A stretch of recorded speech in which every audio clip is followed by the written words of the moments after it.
Oke, baik. Assalamualaikum warahmatullahi wabarakatuh. Waalaikumsalam warahmatullahi wabarakatuh. Baik anak-anak sekalian, hari ini tanggal 18 Januari. Alhamdulillahirabbil alamin. Allahumma shalli wa sallim wa barik ala sayyidina Muhammadin wa ala alihi wa sahbihi ajma'in. Amma ba'd. Anak-anakku sekalian yang dimuliakan Allah Subhanahu wa taala. Hari ini kita akan belajar kembali ya. Melanjutkan pembelajaran kita yang minggu kemarin. Walaupun minggu kemarin Pak Munawir tidak bisa secara langsung bertatap muka dengan kalian, tapi setidaknya Pak Munawir sudah mengupload video rekaman pembelajaran di kelas lain yang dapat kalian lihat ya. Setelah itu silahkan kalian kerjakan PH dan tugasnya. Nah, pada kesempatan pagi hari ini Pak Munawir akan membahas sedikit kaitannya dengan implementasi kita ketika beriman kepada malaikat yang 10 itu. Namun sebelum ke sana, marilah kita awali dengan bersama-sama membaca surat Al-Fatihah. Semoga apa yang menjadi hajat kita, hajat orang tua kita, hajat guru-guru kita dimudahkan oleh Allah Subhanahu wa taala. Liridhoillah wa li syafa'ati Rasulillah ala hadhihi niyyah wa kulli niyatin salihah. Al-Fatihah. A'udzu billahi minasyaitonir rajim. Bismillahirrahmanirrahim. Alhamdulillahirabbil alamin. Arrahmanir rahim. Maliki yaumiddin. Iyyaka na'budu wa iyyaka nasta'in. Ihdinas siratal mustaqim. Siratal ladzina an'amta 'alaihim ghairil maghdubi alaihim waladdallin. Baik anak-anak sekalian, di layar Pak Munawir tercatat 17 partisipan, 18 dengan Pak Munawir. Pak Munawir absen dulu biar enak karena Pak Munawir tidak hafal semuanya ya. Abdurrahman Fakih ada, Alfian ada, Aminah ada, Arham ada, Billy ada, Dia ada, Dimas ada, Fahim ada,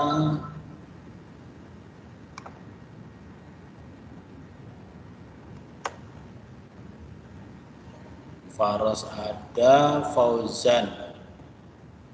Fauzan mana nih? Belum ya? Uyup ada, Hasta, Hasta, Hasta belum, Kirai belum ya?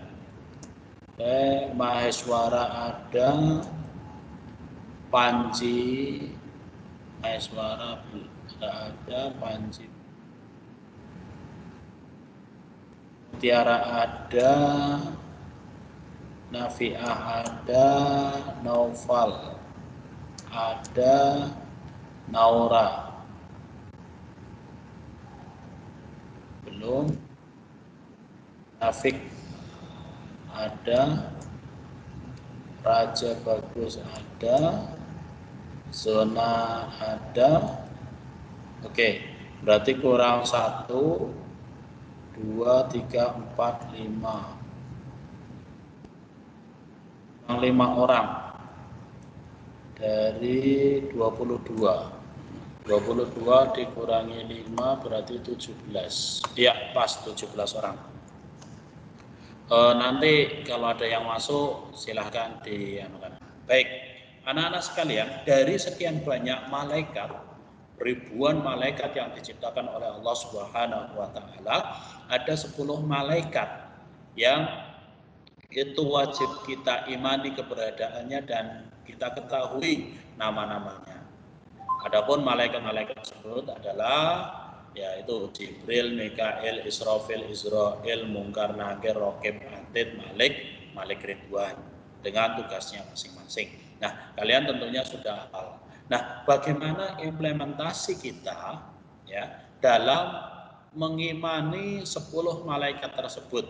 Kemarin Pak Munawir sudah memberikan tugas untuk berkomentar di Teams kita, di Teams kelas kalian masing-masing. Ya, Fahim, ada apa? Pak, implementasi itu apa? Oh iya, maaf. Penerapan ya. Penerapan sikap kita ketika beriman kepada Allah Subhanahu wa taala. Jadi ketika iman, kita iman kepada Allah, penerapannya seperti apa? Nah, itu gitu ya. Itu namanya implementasi atau mengijewantahkan. Waduh, bingung lagi nanti ya. Mohon maaf bahasa Pak Munawir tadi ke bawah-bawah yang itu ya. Oke, jadi implementasi itu penerapannya, prakteknya gitu ya. Prakteknya ketika kita iman kepada Allah, kepada malaikat-malaikat Allah seperti itu. Terima kasih Mas Fahim sudah diingatkan. Ya, ada lagi yang mau ditanyakan? Sudah paham semua ya? Implementasi apa? Oke, sekarang kita akan mulai satu persatu dari awal. Dari Malaikat Jibril. Malaikat Jibril, Mas Abdurrahman Fakih, Abdurrahim Fakih. Ya, Malaikat Jibril tugasnya apa? malaikat Jibril menyampaikan wahyu. Oke, Malaikat Jibril menyampaikan wahyu. Nah, terus kira-kira Alfian, prakteknya ketika kita iman kepada Malaikat Jibril itu apa dalam sikap tindakan kita? Berikan contohnya Mas Alfian.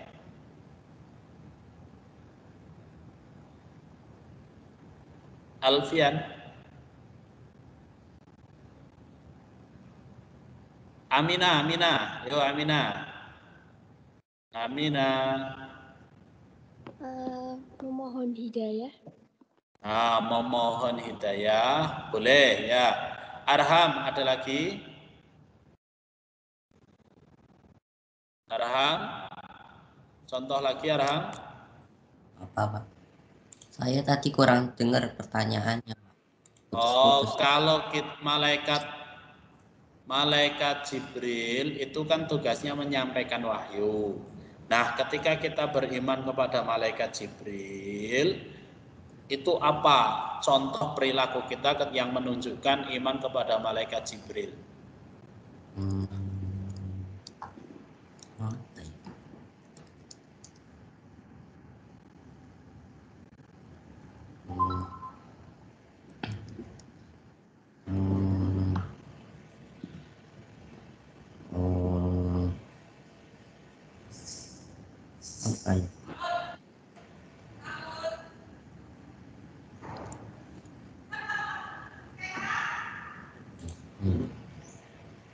Oke, anak-anak sekalian, jadi malaikat Jibril itu kan tugasnya menyampaikan wahyu, ya, menyampaikan wahyu. Berarti ada ilmu yang diberikan kepada para nabi.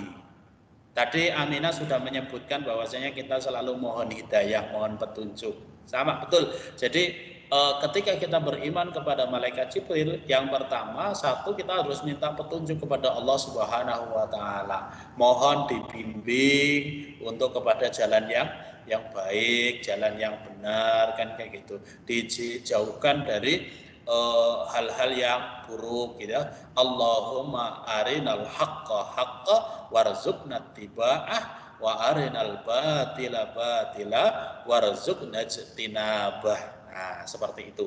Itu doanya ya. Ya Allah, tunjukkanlah kepada kami kebenaran itu benar dan berilah kami kekuatan untuk mengikutinya dan tunjukkan kepada kami yang batil itu batil dan berikan kami kekuatan untuk menjauhinya. Selain itu juga wahyu pertama yang diberikan kepada junjungan kita Nabi Agung Muhammad SAW itu kan Iqra, belajar. Iqra, bacalah kan kayak gitu ya. Nah, ini kaitannya dengan belajar. Maka kita sebagai seorang muslim ketika meneladani ataupun mengimani malaikat Jibril, kita harus rajin belajar, rajin menuntut ilmu gitu ya. Jadi Mencari ilmu itu bukan hanya sekedar untuk memenuhi formalitas belajar di sekolah. Oh, besok mau ujian, besok mau PH, belajar. Setelah itu lupa. Tapi bukan untuk itu. Semua harus berdasarkan kesadaran kita bahwasanya mencari ilmu adalah kewajiban buat kita dari mulai lahir sampai kita meninggal nantinya. Karena apa? Semua kebutuhan kita, kehidupan kita itu harus didasari dengan ilmu. Jangan melakukan sesuatu tanpa didasari oleh yang tidak ada ilmunya. Nanti bisa-bisa jadi sesat gitu ya. Oke, terus malaikat yang kedua Mikail. Oke, Arham. Arham ada? Arham. Ya, Pak. Oke, malaikat Mikail tugasnya apa? Memberikan rezeki. Ya, menyampaikan rezeki atau membagikan rezeki. Nah, Billy bisa berikan bagaimana contoh sikap kita ketika kita beriman kepada malaikat Mikail.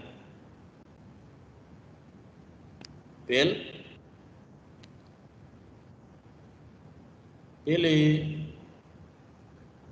Ya, Pak. Ya, Tuh, bentar, berikan contoh. Hah? Enggak jadi, Pak. Gimana? Enggak jadi, Pak. Ya, silakan. Contoh ketika kita beriman kepada malaikat Mikail.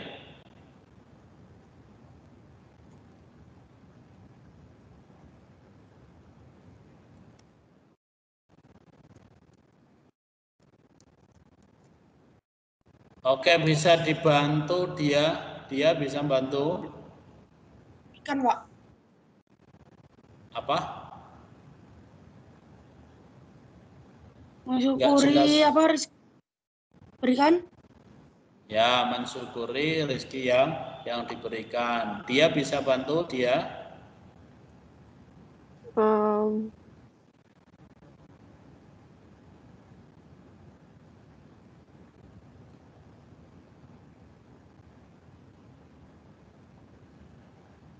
Oke, anak-anak, malaikat Mikail itu kan tugasnya menurunkan hujan, membagi rezeki gitu ya. Nah, sebagai wujud pengamalannya ketika kita beriman kepada malaikat Mikail, maka benar apa kata Billy tadi, satu harus bersyukur. Yang kemudian yang kedua adalah kita jangan mudah putus asa untuk mencari rezeki ataupun karunia Allah Subhanahu wa taala. Jangan kita cuma ungkang-ungkang saja di rumah, tetapi kita harus berusaha ya.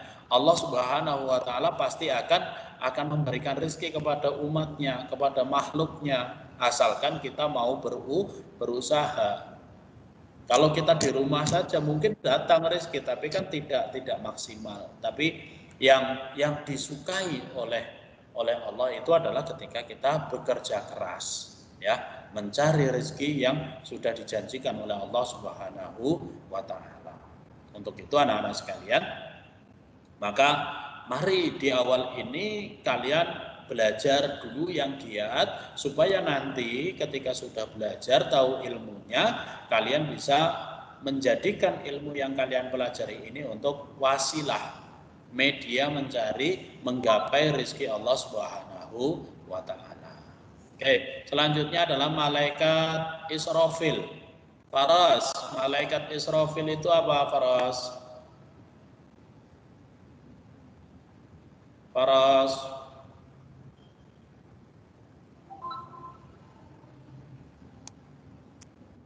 Dimas, tugas malaikat Israfil apa? Meniupkan sangkakala pada saat kiamat. Ya. Nah, tugas malaikat Israfil adalah meniup sangkakala. Dengan adanya tiupan sangkakala itu, maka akan hancurlah alam semesta ini dengan terjadilah kiamat. Nah, kiamat itu gambarannya saat ini kiamat-kiamat kecil sudah ada di sekitar kita. Ya, ada gunung meletus, ada banjir, ada gempa, ya. Di awal-awal Januari ini banyak sekali musibah, ada tanah longsor. Artinya apa? Ketika kita mengimani kepada malaikat Israfil, kita harus berbaik hati, berbaik diri dengan alam sekitar kita. Jangan sampai perbuatan eksploitasi kita, eksploitasi itu pemanfaatan yang berlebihan, gitu ya. Jadi ketika ada hutan dimanfaatkan tapi tidak memikirkan reboisasinya, penghijauannya nggak dipikirkan, pokoknya ditebangi aja hutannya semuanya, nanti diambil manfaatnya tanpa memikirkan menanamnya lagi. Nah, itu namanya dieksploitasi. Begitu juga dengan alam-alam tambang dan lain sebagainya yang berlebihan. Ketika kita melakukan ini berlebihan, maka akan terjadi ketidakseimbangan di alam kita. Sehingga apa? Sehingga terjadi tanah longsor, terjadi bencana banjir bandang, ataupun yang lainnya. Nah, maka dari itu anak-anak sekalian, mari kita wala tufsidu fil ardi ba'da islahiha. Janganlah membuat kerusakan setelah Allah Subhanahu wa taala membenarkan, menjadikan alam ini baik. Seperti itu. Jadi kita harus menjaga alam kita supaya tidak terjadi bencana yang diakibatkan oleh ulah tangan manusia. Seperti itu. Selanjutnya Israel. Dimas, malaikat Israel tugasnya apa, Dimas? Bentar, Pak. Fahim bisa bantu? Fahim? Iya, Pak. Malaikat Israel tugasnya mencabut nyawa. Terus bagaimana Fauzan implementasi pengamalan dari kita beriman kepada malaikat Israel? Kira-kira apa? Bila Israel datang memanggil, jasad terbujur di pembaringan. Yuk, Fauzan. Mempersiapkan diri untuk kematian, Pak. Oke, ya. Mempersiapkan diri untuk kematian. Guyup tambahi. Nah, yuk, guyup. Kira-kira apa? Ini masih urut, jadi siap-siap nanti. Ya, apa Yub? Menyambut nyawa. Itu tugasnya. Contoh perilakunya. Ketika kita beriman kepada malaikat Israel.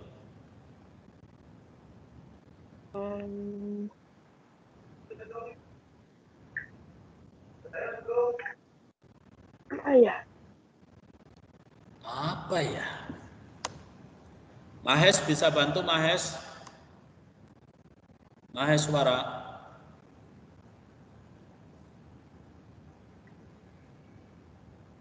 Mahes. Oke, kita garis bawahi apa yang disampaikan oleh Fauzan tadi. Mengingat kematian. Apa tadi? Iya ya. Mempersiapkan diri untuk datangnya kematian. Ya, salah satunya adalah selalu kita mengingat kematian, bahwasanya kematian itu tidak bisa dijanjikan atau dijadwalkan sesuai dengan keinginan kita.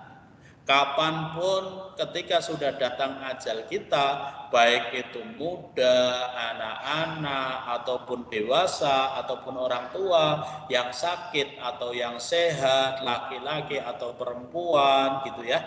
Kalau memang sudah takdirnya diperintahkan oleh Allah, malaikat Israel menghampiri kita, maka saat itu juga kita akan dipanggil oleh Allah Subhanahu wa taala. Maka untuk itu anak-anak, yang terpenting buat kita adalah implementasinya adalah mengingat kematian itu bisa datang kapan saja. Kemudian yang kedua, kita selalu mempersiapkan diri untuk kematian, ya. Kematian itu bukan untuk ditakuti, tetapi harus dipersiapkan. Bagaimana caranya? Yuk, kita harapannya adalah husnul khotimah. Kita husnul khotimah. Maka biar husnul khotimah ya harus membiasakan diri pada hal-hal yang mengantarkan kita kepada ke husnul khotimah itu tadi. Rajin ibadah, rajin mendekatkan diri kepada Allah Subhanahu wa taala. Baik, setelah malaikat Israfil ada Mungkar dan Nakir. Panji. Tugas malaikat Mungkar dan Nakir. Panji.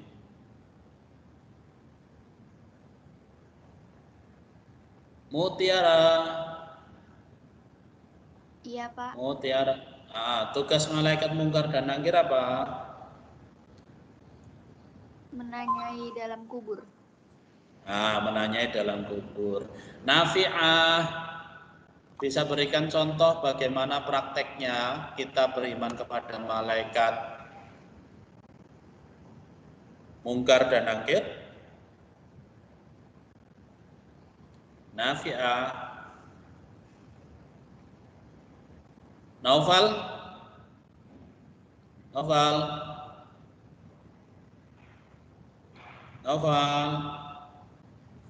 Iya, Pak.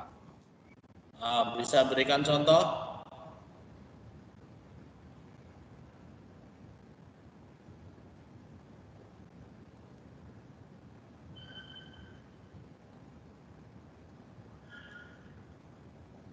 Oke, Rafiq dulu, Rafiq. Bisa berikan contohnya, Fik? Rafiq.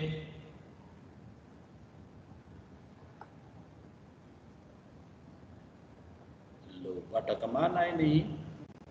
Baik, anak-anak, ketika kita beriman kepada malaikat Mungkar dan Nakir, pertanyaan tugasnya adalah menanya dalam kubur. Nah, ya kita minta kepada Allah Subhanahu wa taala, contohnya adalah dijauhkan dari siksa kubur dan dimudahkan dalam menjawab pertanyaan-pertanyaan Mungkar dan Nakir. Jadi kita juga harus masih bersambung dari tadi ya, dari Israel kita mempersiapkan diri untuk kematian kita. Insyaallah ketika kita mempersiapkan diri nanti kebiasaan kita mempersiapkan diri untuk husnul khotimah ketika ditimbali oleh Allah, kita husnul khotimah di dalam kubur nanti juga akan dimudahkan. Menjawab pertanyaan malaikat Mungkar dan Nakir mudah, kita dihindarkan dari siksa kubur. Seperti itu. Sama seperti ketika sholat itu ya, kita berdoa wa min adzabil qabri. Ya, ini gitu ya, setelah tahiyat akhir itu ya. Dari salah satu doanya adalah dihindarkan dari siksa kubur. Oke, Raja Raqib Atid, tugas malaikat Raqib Atid apa Raja? Yuk.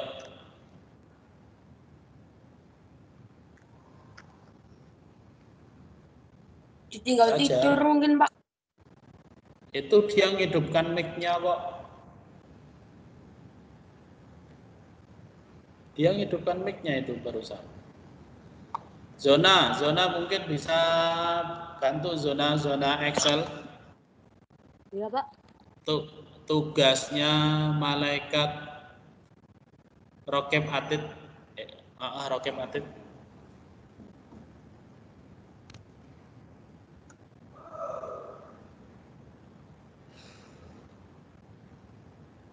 Raqib Atid. Raqib itu mencatat amal baik. Atid. Mencatat amal buruk. Oke, jadi anak-anak implementasinya ya, prakteknya dalam kehidupan kita, karena kita percaya bahwasanya amal baik dan amal buruk kita dicatat oleh dua malaikat itu. Ada rokib di sisi kanan ya yang mencatat kebaikan, ada atid di pundak kiri kita yang mencatat kejelekan. Maka prakteknya yuk kita harus hati-hati gitu ya. Dalam berucap, bertindak kita harus hati-hati. Jangan sampai ketika kita berucap ternyata ucapannya yang jelek, ketika berbuat perbuatan kita yang jelek. Itu yang hati-hati. Tapi untuk amal-amal kebaikan kita harus semangat, sedekah, menolong orang, mendoakan orang lain gitu ya. Kita harus semangat. Biar apa? Dalam beribadah kepada Allah Subhanahu wa taala kita harus semangat. Ya. Jadi itu contoh prakteknya terhadap kepercayaan kita kepada malaikat raqib dan atid. Baik, kemudian Malik. Malik menjaga pintu neraka. Nah, kita berdoa. Implementasinya adalah kita banyak-banyak berdoa kepada Allah Subhanahu wa taala agar dihindarkan ya, agar dihindarkan dari siksa api neraka. Jangan sampai nanti kita ketemu sama malaikat Malik, apalagi dipersilahkan masuk oleh malaikat Malik. Wah, jangan. Atau bahkan yang paling sadisnya adalah dipaksa masuk oleh malaikat Malik, masuk neraka. Jangan sampai, naudzubillah summa naudzubillah. Kalau bisa kita cuma bersay hello dari jauhan. Assalamualaikum malaikat Malik, saya nggak mampir, dadah gitu ya sama malaikat Malik. Kemudian di depannya ada malaikat Ridwan, ahlan wa sahlan udkhuluha bisalamin aminin gitu ya. Ada malaikat Ridwan yang menjaga pintu surga, terus memberikan welcome sambutan kepada kita. Selamat datang ya ayyuhan nafsul mutmainnah. Ya, gitu ya. Selamat datang hai jiwa-jiwa yang tenang, kan kayak gitu ya. Silahkan masuk ke dalam surga dengan aman dan sejahtera. Itu kalau malaikat Ridwan. Maka kita banyak-banyak berdoa kepada Allah supaya kita dimasukkan ke dalam surganya Allah Subhanahu wa taala. Seperti itu. Nah, ini beberapa praktek pengamalan dari iman kita kepada 10 malaikat. Nah, nanti kalian bisa mengembangkan lagi yang berkaitan dengan hal-hal seperti itu. Nah, anak-anak sekalian, ini yang Pak Munawir sampaikan pada kesempatan pagi hari ini, ya. Masih ada beberapa waktu untuk itu lagi. Baik, ada yang mau disampaikan? Baik, kalau tidak anak-anak, ya kalau tidak, terima kasih atensinya ya, perhatiannya sudah join pada kesempatan pagi hari ini. Terus Pak Munawir ingatkan lagi bahwasanya nanti ya yang belum mengerjakan tugas di info dan pengumuman silahkan kerjakan, yang belum mengerjakan PH silahkan dibaca materinya, dilihat videonya, terus nanti dikerjakan gitu ya, sehingga apa? Sehingga kalian nanti bisa mengerjakan dengan bagus. Baik, sebelum Pak Munawir akhiri, ini ada yang pendatang baru. Siapakah yang baru masuk? Nora ada enggak? Terus Panji ada ya? Panji ya udah datang ya Panji ya? Panji ada tadi, Kire belum ada. Terus Hasta ada enggak? Fauzan ada ya? Fauzan ya? Iya, Pak. Oke, terus siapa lagi? Oke, kurang Hasta sama Kire, kemudian Naura ya. Hasta, Kire, Naura. Ini ada 19 tambah 3, 22. Oke, sip. Baik anak-anak sekalian, terima kasih sudah gabung pada kesempatan pagi hari ini. Masih ada waktu 5 menit untuk kalian persiapan join Zoom pembukaan acara milad sekolah kita ya. Nanti dekade ya 10 tahun SMP Islam Al-Azhar 26 Yogyakarta. Terima kasih atensinya pagi hari ini. Kita akhiri dengan bersama-sama baca hamdalah. Alhamdulillah. Baik, silahkan kameranya dihidupkan. Pak Munawir akan foto dulu untuk dokumentasi. Yuk, kamera silahkan dihidupkan. Yang hidup baru Billy itu, Billy. Nah, oke, yuk hidupkan semuanya kameranya. Oke, wow, bagus. Punyanya Fahim itu bagus backgroundnya. Alfian juga. Yuk, yang lain. Wow, Dimas rambutmu. Yuk, yang lain. Yuk, silakan dihidupkan. Lihat kamera. Fauzan mundur dikit dong. Dan mundur dikit. Ya, yang lain, adakah yang mau ngidupin kamera? Baik. Yuk, lihat kamera. 3, 2. Oke, tahan sebentar. Oke, terima kasih anak-anak. Demikian dari Pak Munawir, silahkan dipelajari, tugasnya dikerjakan, PH-nya dikerjakan, dan kita ketemu minggu depan. Wallahul muwaffiq ila aqwamit thoriq. Wassalamualaikum warahmatullahi wabarakatuh. Waalaikumsalam warahmatullahi wabarakatuh.